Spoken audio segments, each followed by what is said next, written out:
প্রশ্ন হচ্ছে তাহলে প্রধানমন্ত্রী সরকার প্রধান একটা রাজনৈতিক দলের প্রধান তিনি কি এরকম বাটপারি কথা সংসদে বলতে পারেন কিনা? পারেন তো। শেখ হাসিনা আর আওয়ামী লীগের রাজনীতি হইল বাটপারির রাজনীতি। সত্যরে মিথ্যা বানানো, মিথ্যারে সত্য বানানো, মরারে জীবিত বানানো, জীবিতরে মরা বানানো, যুদ্ধ করে নাই তারে মুক্তিযোদ্ধা বানানো, রাজাকাররে সনদ দেওয়া। এই টোটাল বাংলাদেশের বাটপারি রাজনীতির জনক হইল আওয়ামী লীগ, শেখ হাসিনা। হেন কোনো মিথ্যাচার নাই যা সে করে নাই। অতএব 2018 সালে পার্লামেন্টে কথা বলে সে এমনি একটা বাটপারি করছে, অত এই বাটপারিটাকে আবার ফিরিয়ে নিয়ে আসছে। এখন প্রশ্ন হচ্ছে এই সময়টাতে আওয়ামী লীগের তো ইস্যুর কোনো শেষ নাই, সে আবার কেন কোটা প্রথা ফিরিয়ে নিয়ে আসার চেষ্টা করছে আন্দোলনটাকে? অনেকগুলো প্রিজাম্পশন আছে। একটা হচ্ছে যে বেশ কিছু বদনাম ঘটে গেছে সকল এই অবৈধ সরকারের। এই মতিউর, বেনজির, হাবিজাবির প্রচুর দুর্নীতির খবর আসছে। তো এই খবরগুলোকে বাইপাস করবার জন্য আর একটা খুব শক্তিশালী খবর দরকার। কারণ দুর্বল খবর দিয়ে আপনি শুধুমাত্র বন্যার খবর দিয়ে দুর্নীতি বাইপাস করতে পারবেন না। অতএব এমন একটা দরকার যে আন্দোলনটার প্রতি সারা দেশের মানুষের আবার নজর তৈরি হবে।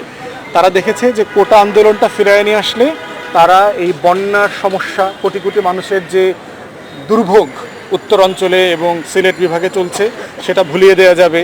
যদি কোটা প্রথা আনা যায় তাহলে আপনার এই দুর্নীতির যে লুটপাটের কিংবদন্তির গল্পগুলো আসতেছে সেগুলো ভুলিয়ে দেওয়া যাবে।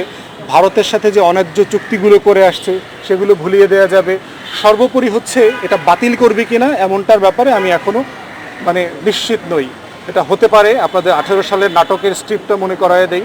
সেটা হচ্ছে যে আপিলের ডিভিশনে একটা রায় হবে, আবার এই সরকার দলীয় প্রধান সোনার বাংলায় ঘোষণা দেবেন যেহেতু ছেলেমেয়েরা চায় না আমরা কোটা রাখবো না।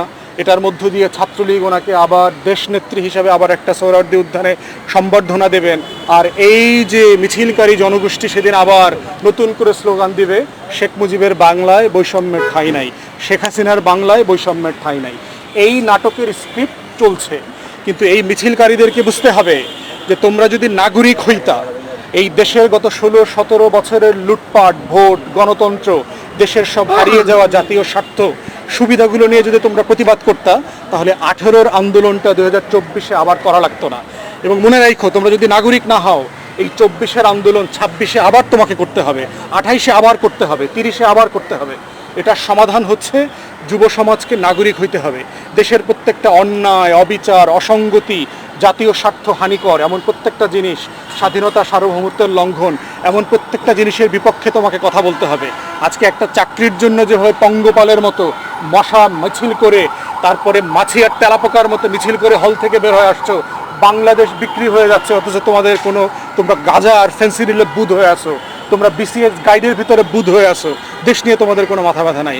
তোমরা মনে করতেছো একটা মিছিল করলে তুমি একটা চাকরি পাবা, তুমি এই বিসিএস গোলাম হইতে পারবা, তোমার এই গোলামির পুরস্কার হবে? এটা হবে না, সম্ভব হবে না। এটা তুমি আবার বঞ্চিত হবা।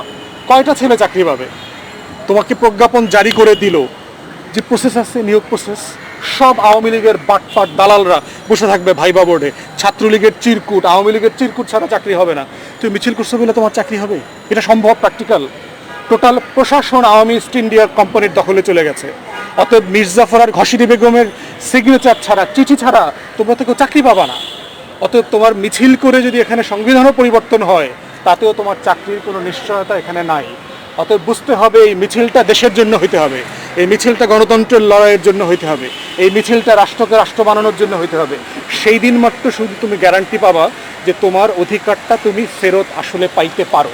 এছাড়া অন্য কোনোভাবে তোমার এই অধিকার ফেরত পাওয়ার কোনো নিশ্চয়তা নাই।